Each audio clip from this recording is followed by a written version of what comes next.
그동안에 보아오던 타순이 아니다. 무엇을 위한 전략인가? 나성범의 부상 복귀 후 깜짝 출전과 김선빈의 1111만의 리드오프로 출전을 시키면서 이범호 감독의 팀 타순의 변화를 예고했습니다. 4월 말경이나 5월 초쯤 복귀가 가능할 거라 생각된 나성범이 전날 퓨처스리그에 깜짝 출전을 한 후 바로 1군으로 이동했습니다. 또한 이범호 감독은 그동안 7번의 타순을 유지하던 김선빈을 리드오프 1번으로 기용하여 전략의 변화를 꾀했습니다. 그러면 이러한 타순 변화는 무엇을 예고하는 것일까요? 일단 나성범의 복귀와 맞춰 전략의 변화를 의미한다고 생각합니다. 나성범의 햄스트링 부상으로 개막전부터 출전하지 못했는데 기아의 성적이 상상을 초월할 정도의 상승을 유지하고 있기에 현재의 분위기를 최대한 유지시키면서 나성범의 복귀를 하기 위한 작업일 듯합니다. 작년까지 기아의 장타력의 중심에는 나성범과 최영우가 위치해 있었는데요. 하지만 올해 들어 최영우가 장타를 때리고는 있지만 몇 년 동안 펼쳤던 활약에 비교할 수 없을 만큼 축소되어 있습니다. 그렇다고 최영우가 필요 없다는 것은 아닙니다. 현재 기아의 젊은 타선의 힘은 삼성과 더불어 최강의 타선을 자랑하고 있습니다.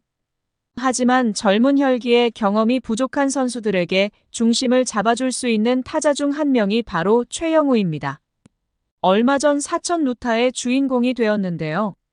각종 대단한 기록을 가지고 있는 최영우 자체가 기아의 젊은 선수의 이상향이 되기에 충분합니다. 또한 힘들 때마다 터지는 장타로 인하여 젊은 선수들의 집중력 향상에 동기를 제공하기도 합니다.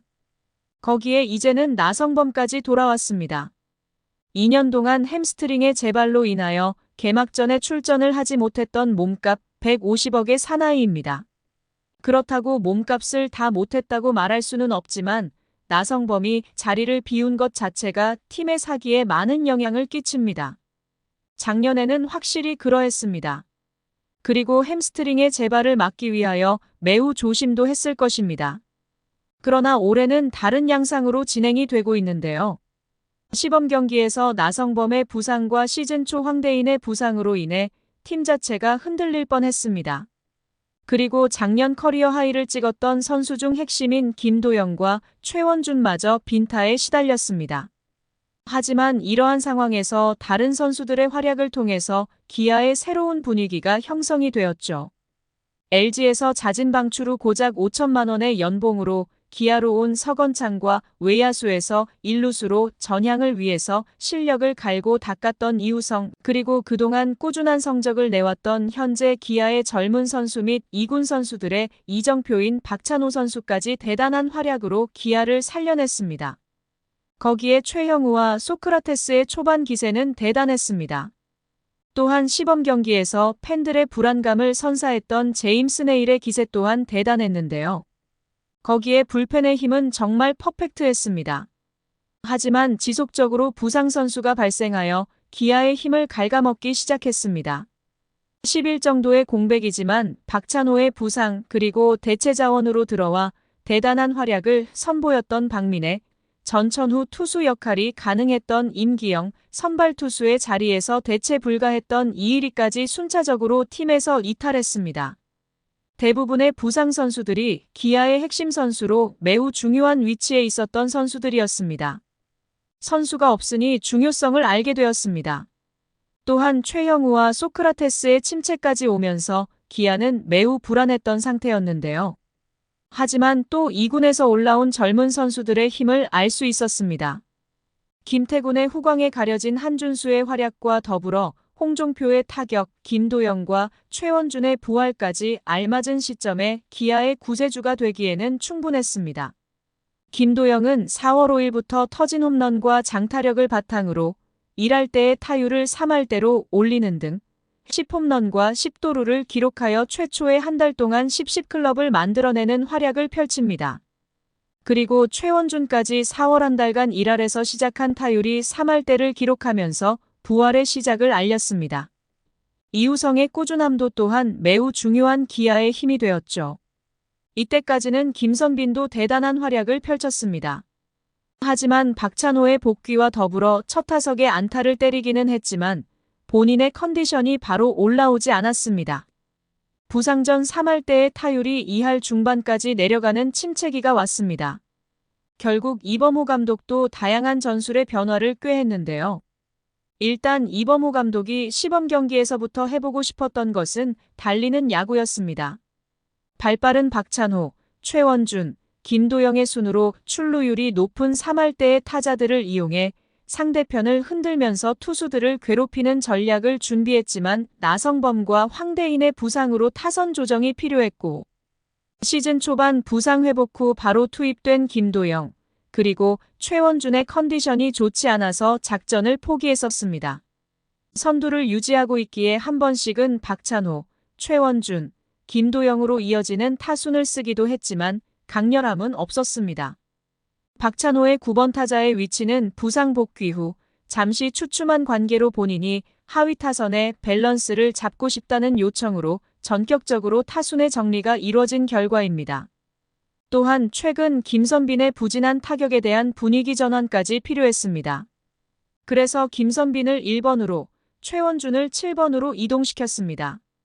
이범호 감독의 타순의 변화의 결과는 매우 만족스러웠는데요. 김선빈은 5타수 3안타로 자신감 회복을 시작했고 이창진마저 2타수 2안타로 선전했고 박찬호도 안타를 생산을 하면서 선발 전원 안타를 기록했습니다. 현재의 기아를 잇게 해준 힘은 젊은 선수와 베테랑들 간의 조화를 바탕으로 득점 상황에서의 집중력으로 인한 찬스에 강한 팀의 색깔이었습니다. 또한 선발의 힘으로 강한 불펜들까지 투타 조화에 의한 것인데요. 이러한 연계 플레이가 현재의 기아의 원동력입니다. 그래서 이범호 감독은 복귀한 나성범의 활용을 지명타자나 대타자로 잡고 있습니다. 부상 재발을 막고 빠른 1군 적응을 위해 수비 없이 공격에 치중을 하려고 합니다. 최형우와 교대로 지명타자로 투입되며 경기에 선발 출전하지 않았을 때는 대타로 타선의 힘을 극대화하는 전략을 쓸 것입니다. 또한 나성범의 부재 시 장타력을 과시했던 김도영과 타순을 붙여서 상대편 투수에게 압박을 주는 전략을 할 것이라고 이야기했습니다. 28일 경기에서도 깜짝 대타를 내보냈습니다. 하지만 기아의 약점도 있는데요. 나성범이 복귀한 현재의 최대의 약점은 선발 투수 자리의 공백입니다. 부상으로 인해 이일이 선수가 이탈한 것인데요. 이일이의 빈자리를 메꿀 수 있는 임기영까지 이탈하면서 5선 발 공백은 불가피했습니다. 하지만 4명의 선발 투수로 타이트하게 갈 수도 없는 상황이며 불펜으로 막을 수도 없었습니다. 그래서 김건국을 대체 선발로 올렸는데 나온 경기 모두 패배를 했으며 황동하마저 패전 투수가 되었습니다. 그렇기에 이일이의 선발 투수 자리에 대한 이범호 감독의 고민이 많아졌는데요. 현재는 마땅한 투수가 없는 상황입니다. 임기영 선수라도 있다면 믿고 맡길 수 있겠지만 확실한 선발 투수에 대한 고민을 해야 합니다. 결론이 나지 않을 경우에 선발 투수 없이 오프너 전략이라도 써야 할 것입니다. 이제 슬슬 초반을 벗어나 장기전을 준비해야 할 때입니다. 최대한 부상을 당하지 않게 관리하면서 체력적인 관리가 중요할 때입니다. 시즌 초 엄청난 성적을 유지하고 있는 기아 타이거즈의 변함없는 활약이 기대됩니다. 구독과 좋아요는 영상 제작에 큰 힘이 됩니다.